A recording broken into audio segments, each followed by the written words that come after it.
Aujourd'hui, j'accueille dans ce podcast Thomas Bouchard. Bienvenue Thomas. Thomas, tu as été DRH chez Vinci Construction pendant de nombreuses années, avant de devenir, attention, coach professionnel. Personnellement, je trouve ton parcours vraiment unique. Donc, est-ce que tu peux nous dire comment un DRH devient coach? Bonjour Paulina, déjà, et merci de me donner cette tribune, c'est sympa. Comment un DRH devient coach? Je vais parler de moi, de mon parcours. Disons que quand j'étais DRH, le DRH, il est souvent là pour gérer les dossiers qui ne sont pas gérés en dessous. Et donc, d'un point de vue humain, ne te remonte que les dossiers les plus compliqués à gérer. Et de temps en temps, en plus, on te demande de trancher. Et moi, j'avais aucune envie de trancher. Et surtout, quand je regardais les dossiers, par moments, je me disais, mais c'est pas possible, ils se sont pas parlé. Même si j'avais pas les clés, mais je voyais bien qu'il y avait des choses qui n'allaient pas. Et donc, j'ai fini par avoir une conviction que j'ai toujours, c'est qu'il faut il faut armer les managers et les collaborateurs en psychologie, en sociologie, des points de repère qui leur permettent d'éviter tous ces problèmes. Et donc, c'est de faire de la prévention. Moi, j'étais dans un groupe de BTP, on faisait de la prévention sur les chantiers avec les casques, les lunettes. Oui, prévention physiquement parlant, oui. Moi, c'est la prévention psychologique. Et donc, ça m'a amené à m'intéresser, à aller chercher ces fameux outils au contact d'autres coachs ou par mes lectures, des vidéos, voilà. Et petit à petit, je m'y suis intéressé. J'ai vécu des coachings collectifs qui m'ont bien marqué et puis, je me suis mis à faire, moi, je suis un peu comme ça, je suis assez autodidacte, donc je me suis mis à faire moi-même des accompagnements. Et puis après, quand on y goûte, C'est parti. On le devient après, à force. Et je suis en train de me former au sein de JBS, qui est une école à Lyon, parce que voilà, ça me fait franchir une grosse marche par rapport à toute l'expérience que j'ai déjà. Donc voilà mon chemin. Et quand tu dis que ton objectif, et je trouve ça beau en quelque sorte, d'armer les managers, d'armer les équipes, je pense que c'est intéressant parce qu'en quelque sorte, les managers, c'est le premier point de contact, c'est le premier RH que les équipes voient tous les jours. Donc, il faut les armer dans ce sens-là. Oui, et après, on ne voit pas que les managers. Après, ça dépend des RH, hein, mais moi, je voyais également des salariés et je voyais bien ce qu'ils vivaient. Et voilà, et c'est à peu près avec tous les gens que je rencontrais, et moi-même, hein, d'ailleurs, je me suis retrouvé dans des situations complexes, des relations complexes, et je ne savais pas comment m'en sortir. Aujourd'hui, c'est beaucoup plus clair que moi, pour moi, parce que je suis allé chercher toute cette matière. Alors, tout le monde n'a pas besoin forcément de concepts, mais si tu donnes des concepts à un certain nombre de personnes, déjà, tu baisses un peu la tension, et puis après, je pars beaucoup du principe qu'il faut entraîner. C'est-à-dire que les collaborateurs, les managers doivent répéter leur gamme. Tu as plein de professionnels qui s'entraînent, les sportifs, les militaires, les musiciens, les managers et les collaborateurs, quand est-ce qu'ils s'entraînent sur les relations humaines? Voilà. Une grande question, et je pense une grande question qui est d'actualité pendant la pandémie que nous sommes en train de vivre. Alors, j'ai vu en début de 2021, tu sais, il y a plein d'articles qui paraissent sur c'est quoi les enjeux de cette année pour les entreprises. Et un des enjeux qui revenait très souvent, c'était la culture managériale. Parce qu'on voit que s'il n'y avait pas de vrais liens, de vraies relations entre les gens dans une équipe, maintenant, quand on travaille en plus très souvent à distance, ça ne se passe pas très, très bien. Donc, cette question de la culture managériale, elle revient souvent, c'est une nécessité. Alors, imaginons une situation où ton téléphone sonne, c'est le ou la DRH d'une entreprise de, on va dire, 1000 personnes, et ils souhaitent que tu les aides à instaurer cette nouvelle culture managériale. Alors, quand tu as un coup de fil comme ça, par quoi tu commences? Alors déjà, juste en aparté, je ne pense pas que le souci de la culture managériale soit nouveau et dû au Covid. Non, ça a toujours Bien existé. sûr. C'est juste que ça le révèle un petit peu plus en ce moment, mais le besoin, il a toujours été là. Mm. Alors, qu'est-ce que je réponds à un ou une DRH qui m'appelle pour travailler sa culture managériale? Déjà, je vais savoir sa vision, qu'est-ce qu'elle veut faire. Après, si sa vision n'est pas claire, il y a un premier travail, c'est clarifier cette vision. Mhm. Donc après, moi, j'ai mes convictions.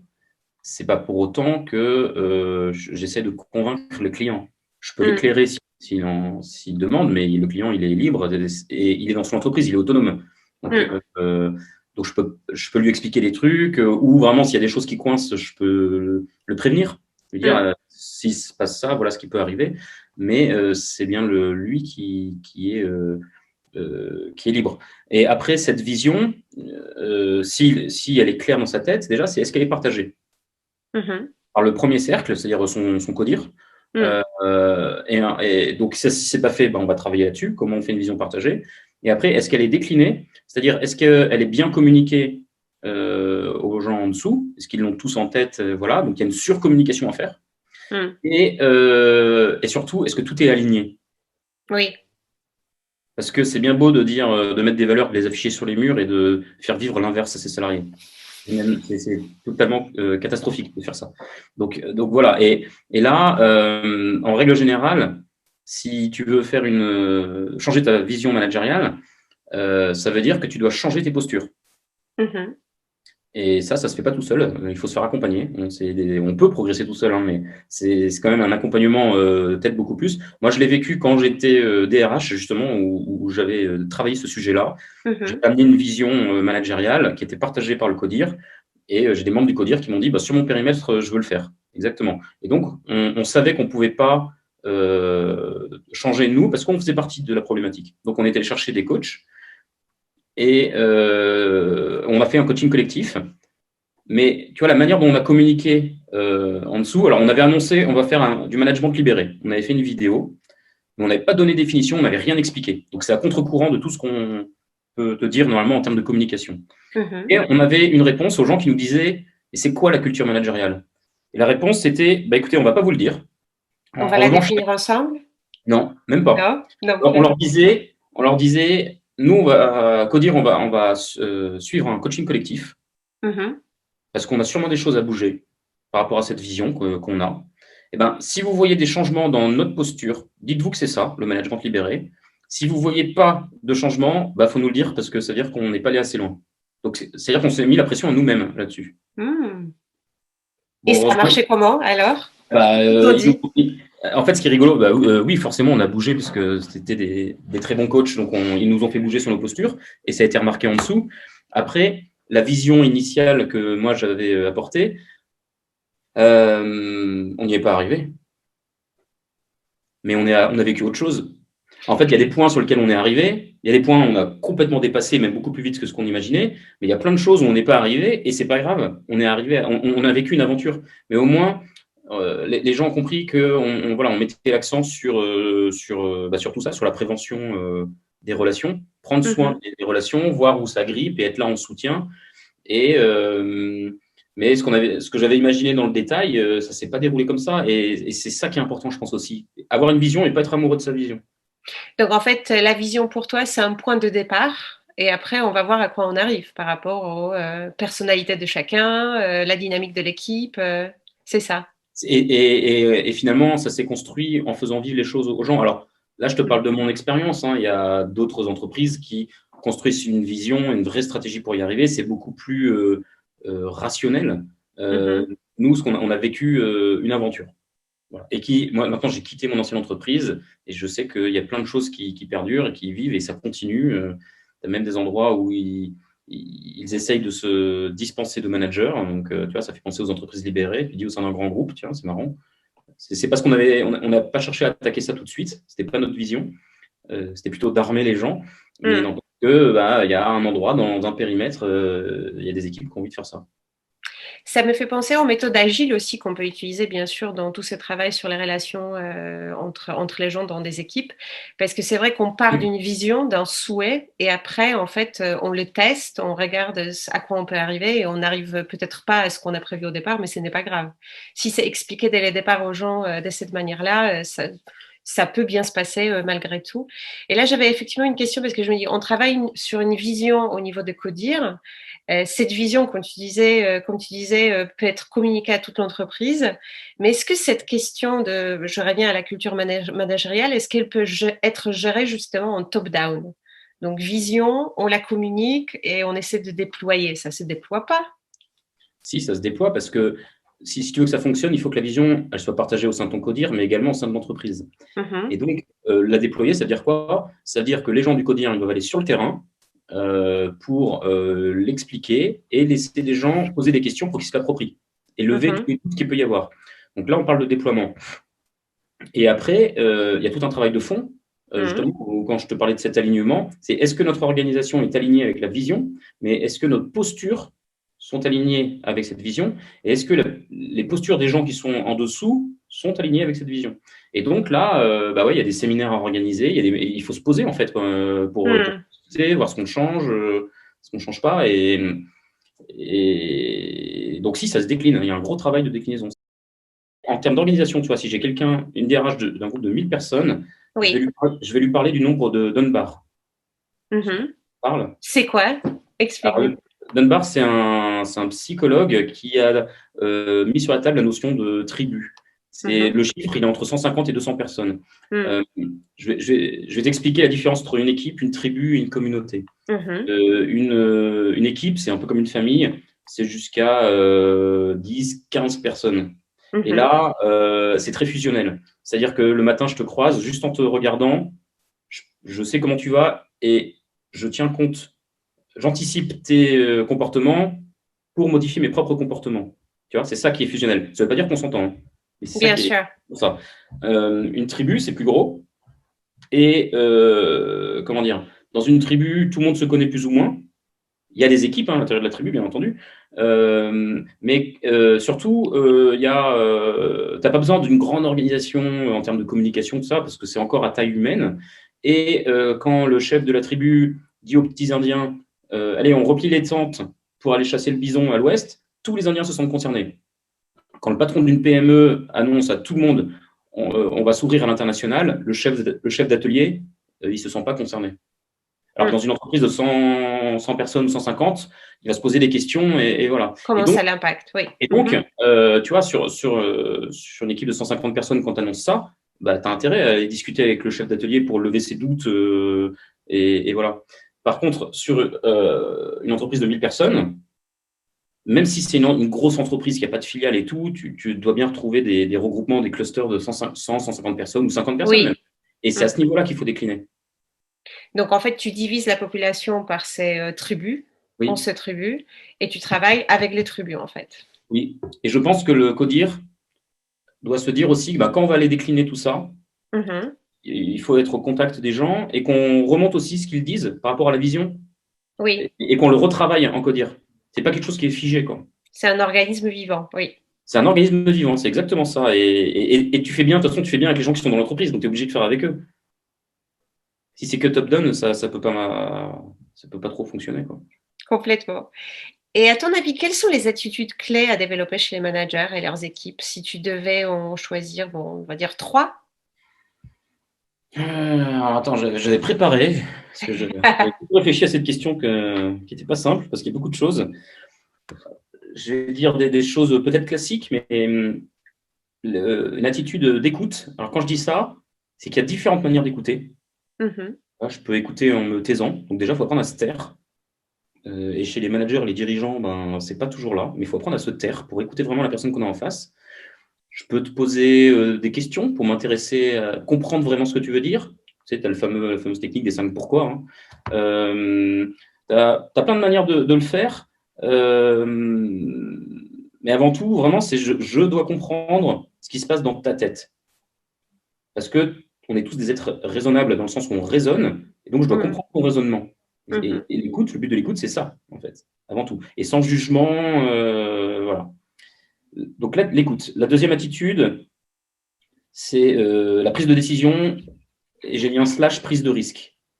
C'est-à-dire qu'à un moment, le manager, alors au maximum, il doit impliquer son équipe dans la prise de décision. C'est une manière de les embarquer, de partager la vision, et c'est plus facile après à décliner. Mais il y a des moments, l'équipe peut être coincée face à plusieurs choix. Il peut y avoir des process dans les équipes les plus mûres, il peut y avoir des process de décision collaborative très forts. Si ce n'est pas en place, c'est vraiment au manager de pouvoir décider, donc trancher, prendre des risques, tout en les expliquant à ses équipes toujours. Et après, j'allais dire l'humanisme. Alors, je ne sais pas si c'est une attitude, mais c'est prendre soin de chacun au sein de l'équipe, l'accepter tel qu'il est, et s'intéresser à lui et lui trouver la place qu'il faut, quoi. Donc, nous avons Ouais, l'écoute. Donc, je récapitule. Donc, l'écoute et aussi le fait de poser des questions. En deux, on a la prise de décision, prise des risques. Donc, aussi prise de décision de manière collective. Et l'humanisme. J'aime beaucoup enfin, tous les trois, mais surtout le troisième, qui peut être, je pense que des fois, un peu dur, parce qu'on s'ouvre pas peut-être assez au travail sur ce côté alors, humaniste. ouais, je vais le préciser un petit peu si tu veux bien. Oui, je veux bien. Quand je dis humaniste, ça peut paraître un peu tout rose, tout nounours. C'est pas prendre le rôle de sauveur. Mhm. Quand quelqu'un va pas bien dans mon équipe, je suis pas là pour le sauver. Parce que le sauveur, ça marche pas. C'est le fameux triangle dramatique de Cartman, victime, persécuteur, sauveur. Persécuteur sauveur. Mhm. Voilà. C'est-à-dire que l'humanisme, c'est je m'intéresse à la personne pour la rendre le plus autonome possible, y compris dans la résolution de ses problèmes. Et c'est là où on a besoin de points de repère en psychologie pour comprendre ce qui se passe dans la tête de quelqu'un, pour savoir quelle attitude, moi, en tant que manager, je dois avoir, quel est le bon endroit où je dois être pour aider la personne que j'ai en La face. personne. Et c'est pas la même attitude en fonction de chacun. Et donc tout ça, il faut le comprendre. Et ce sont des règles psychologiques qui sont.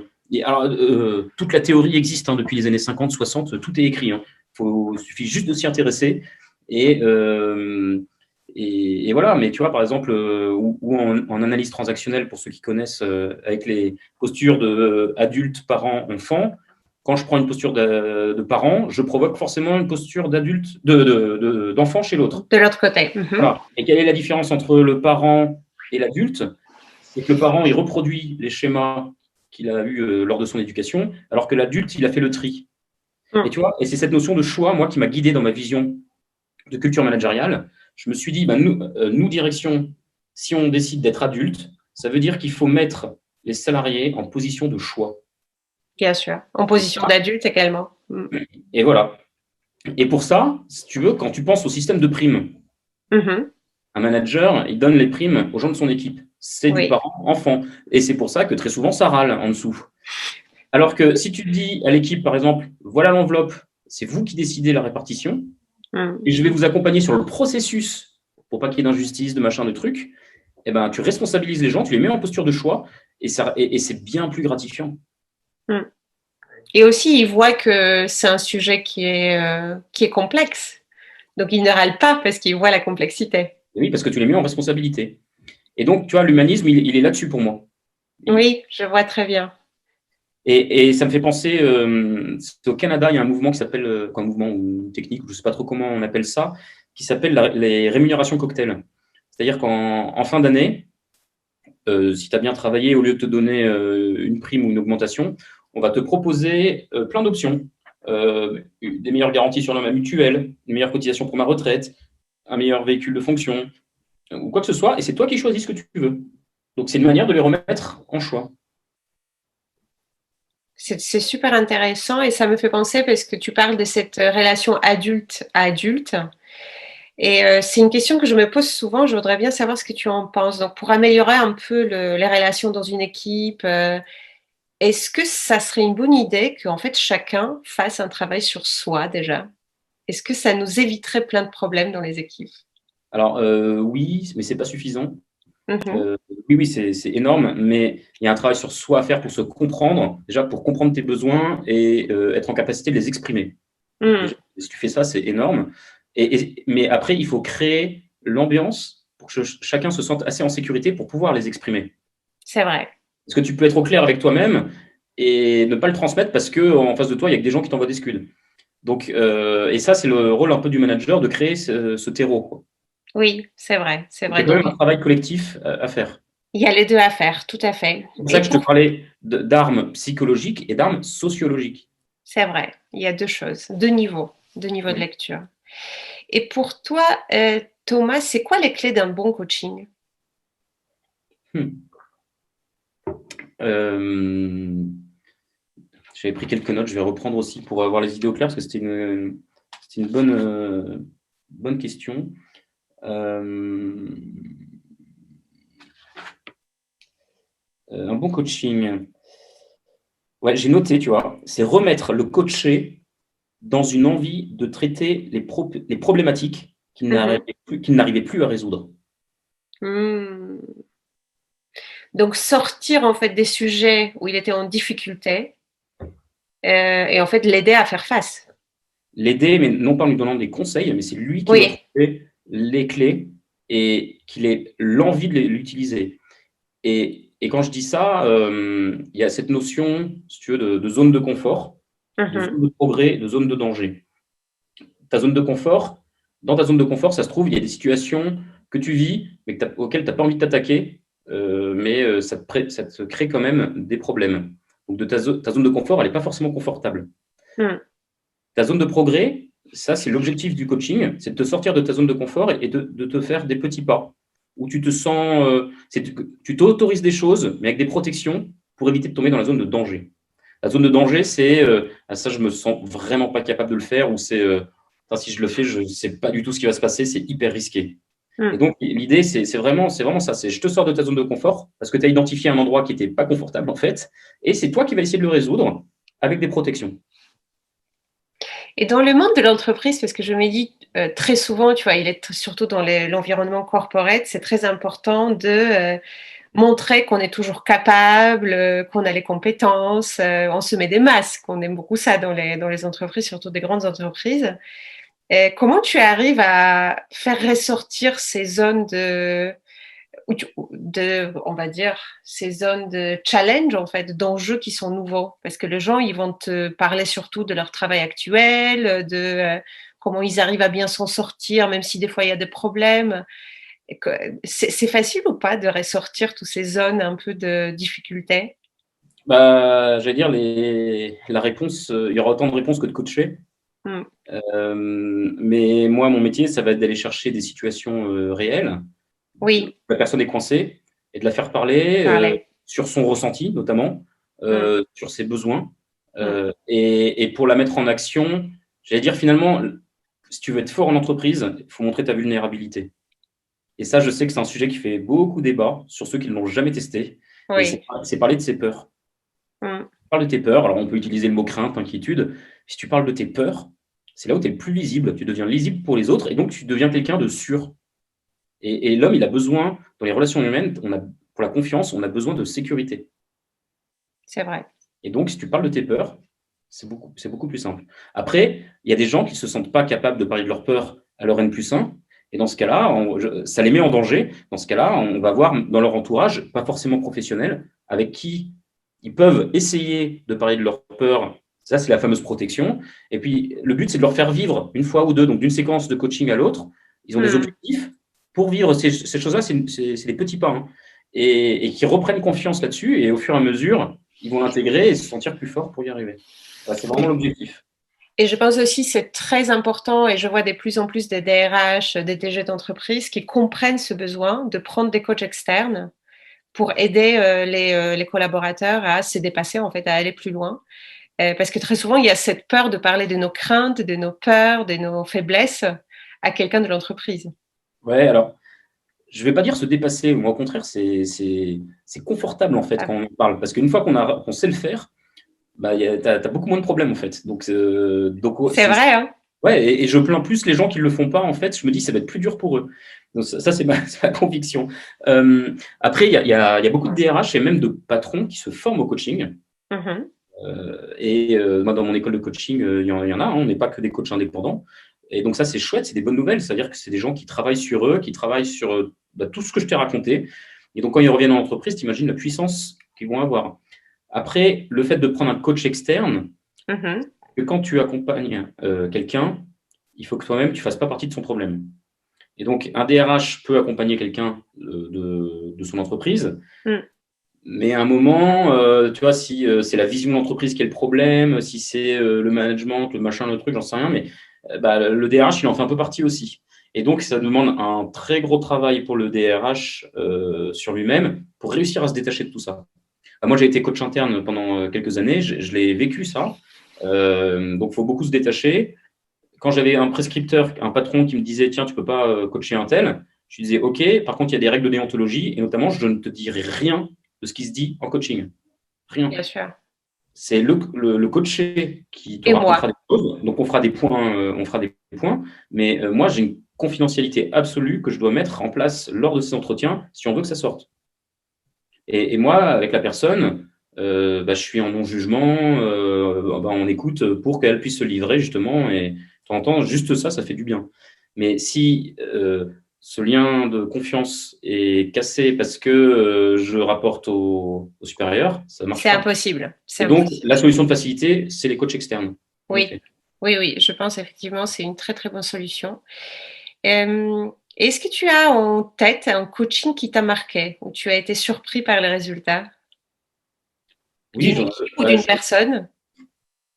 oui, des gens, j'en ai deux en tête, des gens, quand on a commencé le coaching, qui étaient très très proches du burn-out, mais vraiment très très proches. C'est des gens qui dorment plus du tout, voire qui prennent des médicaments, des choses comme ça. Et alors le coaching s'installe toujours dans le temps, hein, ça peut prendre 4, Mmh. 5, 6 mois. Euh, moi, j'aime bien faire dans mon process de coaching un entretien de mi-parcours.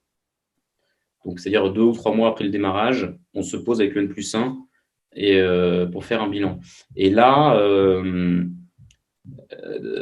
ouais, tu vois des choses incroyables. Tu vois des gens qui sont déjà au bout de 2 mois, 3 mois, beaucoup plus apaisés, qui sont Mmh. plus sereins, qui commencent à voir comment s'en sortir. Alors attention, hein, le coaching n'est pas une baguette magique. C'est-à-dire que comme l'entreprise est un organisme vivant, comme tu disais, leur environnement a bougé aussi. Mmh. Et ça les a aidés à progresser, à se sentir mieux. Mais ce qu'ils disent par rapport au coaching, en général, c'est que c'est un moment où ils font pause Mmh. et ils s'arrêtent et ils ont quelqu'un à qui ils peuvent raconter alors, tout ce qu'ils ont sur le cœur et tout. Donc, vider leur sac, entre guillemets, ça fait du bien. Et choper des clés qui leur permettent de redémarrer et de régler un certain nombre de problèmes. Et quand tu vois ces gens qui, lors de la première séance, si tu veux, il y a des moments, c'est pesant. Alors, pas pour moi, parce que moi, je me blinde par rapport à tout ça, mais tu sens que pour eux, c'est très lourd, très profond, tout ça. Et que tu les vois 2, 3 mois après en disant, c'est cool, ça commence à bouger. Et ils recommencent à retrouver l'énergie. Et souvent, je leur dis merci parce que moi, c'est là où j'ai l'adrénaline dans mon métier, quoi. Donc ça, c'était un cas et tu avais un autre en tête? Non, j'en ai deux comme C'était ça ouais, qui m'ont marqué vraiment marqué, oui. parce que les personnes étaient vraiment pas bien au début, quoi. Et ces coachings, donc tu as dit, parce que ça peut être intéressant pour les gens qui nous écoutent, ça peut durer, comme tu as dit, quelques mois, jusqu'à, j'imagine, 6, 7 mois des fois. Donc après, ils arrêtent, ils reviennent de temps en temps, quand de nouveau ils ont certains problèmes, ou ils sont souvent assez armés pour continuer tout seuls. T'es jamais assez armé. Même moi, je me forme tout le temps et Ouais. on ne devient pas Superman avec un coaching et les coachs ne sont pas des Superman. J'ai déjà entendu des gens qui avaient été coachés plusieurs fois. Oui. Oui, ça existe. Après, je suis pas là, on n'est pas là pour tout résoudre. On n'est pas des thérapeutes. C'est-à-dire qu'on n'est pas Mm, psychologue, on n'est pas des psychiatres. Les coachs, on n'est pas là pour soigner les gens. On est là pour mm. les remettre en marche. Donc, ça ne veut pas dire qu'on règle tout, hein. Bien Et, sûr. euh, et voilà. Après, il y a un truc que je voulais dire aussi, c'est que en 1 heure et demie ou deux de coaching, tu peux résoudre déjà un certain nombre de choses. Oui, c'est vrai, c'est Et c'est vrai. pas ça, une situation. C'est-à-dire que l'avantage d'inscrire ça dans le temps, c'est que tu vas faire des bilans. Tiens, qu'est-ce qui s'est Mm. passé la dernière fois? Tiens, c'est marrant, c'est toujours le même problème qui revient. Tu le travailles et c'est la longueur dans le temps qui fait que la personne bouge plus, quoi. Mais déjà, Oui. en 1 heure ou deux sur une situation particulière, Oui, oui. Moi, je connais des cas où une session de coaching de 2 heures ou 2 heures et demie, ça a permis de débloquer un point où en fait c'était pratiquement suffisant et même les coachs disaient bon, ok, c'est bon, en fait il y avait que ça à régler et maintenant c'est réparti. Donc oui, c'est et, intéressant. et pour tout te dire, dans mon école, on s'entraîne à faire des coachings en 20 minutes. Et Ah, j'ai même le souvenir d'en avoir fait un en 15 minutes. comment ça marche? Et ben, grosso modo, la La personne personne, te livre sa situation, ça prend 5-6 minutes. Même tu lui annonces, est-ce que en 5-6 minutes, tu peux m'expliquer ce qui se passe? Et après, bah, t'as des process, t'as des questions à aller voir sur notamment qu'est-ce que tu ressens par rapport à ça, c'est quoi ton besoin, et voilà. Et si tu arrives à bien dérouler tout ça, en 15-20 minutes, la personne peut être au clair sur ce sujet-là. C'est super intéressant comme format à proposer à des entreprises. Hein. Oui, oui, Ça peut oui. être Après, intéressant pour les entreprises commencer petit. les entreprises sont pas encore habituées, donc tu vois, aller passer un contrat juste pour 20 minutes, ça paraît bizarre. Après, tu peux vendre un package à l'entreprise, mais c'est des formes auxquelles les entreprises sont pas encore habituées. Et je pense que le coaching a besoin de nouvelles formes, en effet, quoi, le marché, il n'est pas encore mûr là-dessus, quoi. Oui, je pense qu'il est en évolution, notamment maintenant où on voit que les gens ils ont besoin d'aide dans la situation actuelle. Et, parce que jusque-là, les coachings, quand on parle de coaching dans les entreprises, souvent c'est réservé à des managers, comités de direction, etc. Et on commence à voir quand même que ça descend. Oui, Je pense que c'est une oui, très bonne nouvelle. ouais, ouais, tout à fait, c'est une bonne nouvelle. Après, tu vois, il y a un truc, c'est que je pense en fait que un patron ou même un manager, il devrait être en coaching permanent. Mm. Je te dis ça, pourquoi? Les psychiatres, les psychologues, les coachs, on est en supervision permanente. C'est-à-dire qu'une fois par mois, moi, je me pose avec d'autres coachs Oui. pour mettre sur la table les sujets sur lesquels je ne suis pas au clair. Parce Mm. que je vois aussi, hein, ça peut être un sujet commercial, un sujet d'accompagnement, un sujet, j'en sais rien. Et donc, j'en parle. Et en général, même c'est des séances de 20 minutes, tu vois, entre nous. Et ça me soulage. Ce qui fait que je ne reste jamais avec des choses qui ne sont pas traitées. Mm. Et quand j'ai un sujet, tu vois, qui me stresse un peu, tout ça, bah, en fait, je peux me le mettre de côté en me disant, tiens, dans 15 jours, je peux en parler. Ce qui fait que ton niveau de stress, quand même, il baisse. Et ça, et d'ailleurs, moi, j'ai travaillé sur une offre là-dessus, hein, mais je pense que c'est hyper nécessaire pour les managers d'avoir un espace ressource pour ça. Alors, Exactement. tu peux le faire avec ton mari, ta femme à la maison, avec un copain autour d'une bière, mais le problème, c'est quand une problématique devient trop grande, est-ce que c'est leur rôle? Mm. C'est pas sûr. Et souvent, alors je sais pas si c'est culturel ou voilà, mais les gens à qui tu vas en parler vont essayer de te donner des conseils. Mais t'entends, t'as pas besoin de conseils, t'as besoin qu'on te pose des bonnes questions. L'écoute, oui, Ouais, bien c'est ça, sûr. l'écoute, et voilà. Et alors, je critique pas cette situation, et moi-même je le fais, mais tu peux pas tout résoudre avec tes copains ou avec ta famille. Et je pense aussi c'est la magie du fait que dès que tu dis quelque chose, tu l'exprimes. Euh, tu te débarrasses pas complètement du problème, mais une petite partie, oui, et ça fait du bien. Donc, oui, oui. Bah, Ça dépend écoute, je un peu, suis. Oui, ça vas-y, dépend un peu vas-y. ça dépend un peu des coachés, hein. Il y en a qui ont besoin d'exprimer, d'autres qui ont besoin qu'on leur explique des choses. Hmm. Mais tu vois, ma conviction profonde, moi, qui me fait vibrer, ce qui fait sens pour moi, c'est si j'arrive à baisser le niveau de stress des gens que j'accompagne et qui rentrent chez eux et qu'ils n'amènent pas le stress chez eux et qu'ils ont une vie de famille posée. Si mon rêve, c'est de sauver des familles. Voilà. Ah, c'est beau ce que tu dis, c'est génial, j'adore. Et voilà, moi, c'est ce que j'ai en tête et c'est ce qui me drive dans mon boulot, quoi. Ah, c'est magnifique. C'est très, très beau, je trouve. Oui, une de mes questions souvent, c'est quoi l'objectif un peu des coachings? Bah, si c'est ça pour toi, je trouve ça magnifique. Bravo, c'est super. Après, je Alors, leur pose pas la question comment ça se passe en famille, je leur pose pas, hein, mais c'est mon rêve à moi, c'est mon fantasme. bah, je pense on pourrait peut-être demander un jour, est-ce que ça se passe mieux pour leur famille? Je pense qu'ils pourront te dire, ils seront fiers. Alors, Euh, j'ai des témoignages quand même de temps en temps. j'en suis sûre. Donc oui, tu m'as dit qu'il y avait des coachings qui t'ont marqué, où tu as vu un vrai progrès. Et je me pose la question, c'est une question dure, hein, mais j'aime bien la poser aux coachs. Est-ce que des fois, tu as aussi des cas un peu désespérés? Donc, exemple, je sais pas, un manager qui est vraiment ultra dur à changer. Alors pour moi, un cas n'est jamais désespéré parce que je suis optimiste Oui. pour l'humain. Euh, c'est plutôt des cas compliqués. Alors moi, j'ai le souvenir d'un coaching où je me suis retrouvé coincé justement parce que j'avais quelqu'un de très compliqué en face. C'était compliqué dans sa tête, mais c'était l'époque où j'étais pas formé, c'était l'époque où j'étais pas supervisé, et c'était l'époque où moi-même je n'étais pas en thérapie et je ne voyais pas cette frontière entre le coaching et la thérapie. Et quand je relis cet accompagnement, je sais que cette personne avait besoin de thérapie, en fait. Et donc, si ça devient trop compliqué pour moi, eh ben, je peux profiter de ma supervision déjà pour en parler, mais il y a de fortes chances que si c'est trop compliqué, c'est que le sujet, c'est pas un sujet de coaching, Oui. de thérapie qui remonte à la petite enfance ou voilà. Parce que je pose cette question parce que souvent, tu entends des collaborateurs, ils disent: «Bah, mon boss, en fait, on a tout essayé, on a essayé de lui parler et cetera, il y a rien à faire». Et en fait, j'aime pas ce rien à faire parce que je me dis: «Il y a toujours quelque chose à faire». Donc comment pousser un manager qui fasse sa thérapie? Ça, c'est une autre question, je pense qu'on n'a pas la réponse. Après, ça peut arriver si on force quelqu'un à suivre un coaching. C'est-à-dire que tu as toujours des résultats quand tu as un coaché qui est motivé, qui a envie de bouger. Mmh. Et tu es quasiment sûr que la personne, à un moment, elle va choper un truc et qui va lui parler et tout ça. Si tu as quelqu'un qui vient à reculons en disant, attends, tu as des entreprises où tu as ça.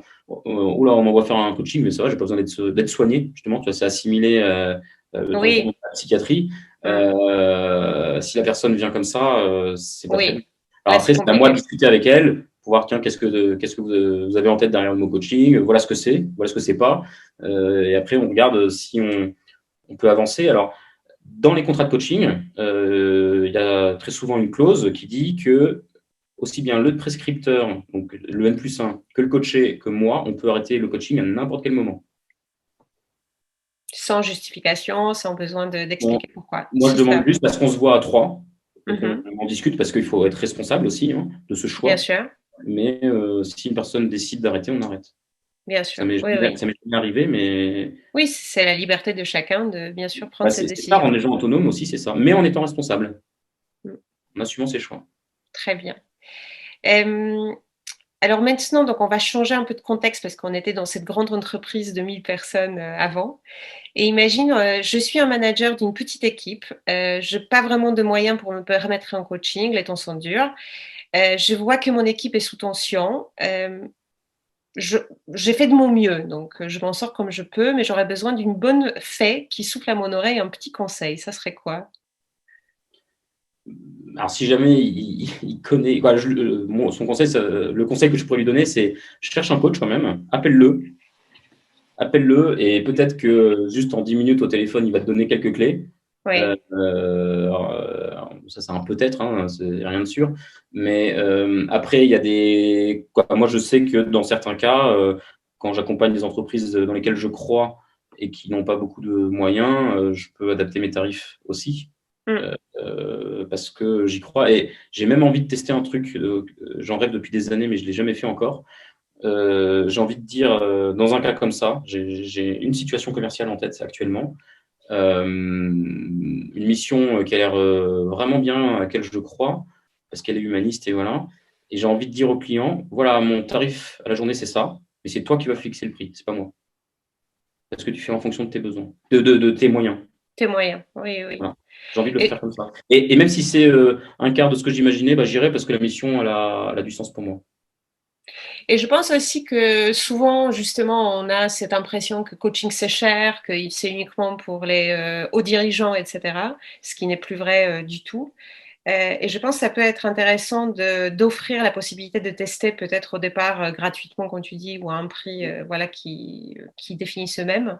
Parce que je pense que tester, c'est l'adopter. Je pense que quand les équipes voient que ça peut créer un vrai changement et une meilleure vie en fait dans l'équipe, je pense que ça peut. C'est une très bonne idée cette offre. Ça me plaît beaucoup, Thomas.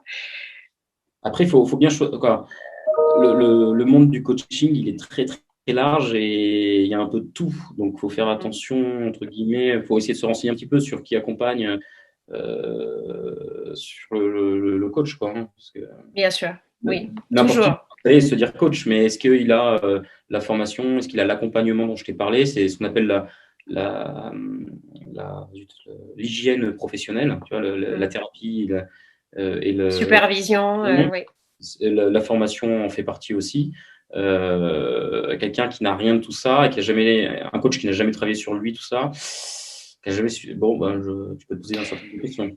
Mais ça me ramène à une question, je pense que ça peut être intéressant. Comment on choisit un bon coach? Est-ce que, voilà, on s'assure, c'est plutôt, j'imagine, enfin, souvent, moi, ce que je vois, c'est de bouche à oreille. Mais voilà, imaginons, il y a une entreprise qui cherche un coach. Qu'est-ce qu'il faut vérifier? C'est compliqué. Ouais, Je pense que le bouche à oreille, ça aide beaucoup quand même. beaucoup. Mm. Euh, la confiance aussi, c'est-à-dire qu'il faut rencontrer plusieurs coachs. Mm. Je dis rencontrer Oui, des coachs. Voyez ceux avec lesquels vous accrochez, ceux, c'est ça, quoi. Parce que si tu es accompagné par quelqu'un en qui tu n'as pas confiance, qui ne te donne où il pas n'y a envie, pas de feeling. ça ne Ouais. marchera pas, quoi. Ça marchera pas. Donc voilà, et puis se renseigner sur le parcours du coach aussi, savoir ce qu'il a vécu.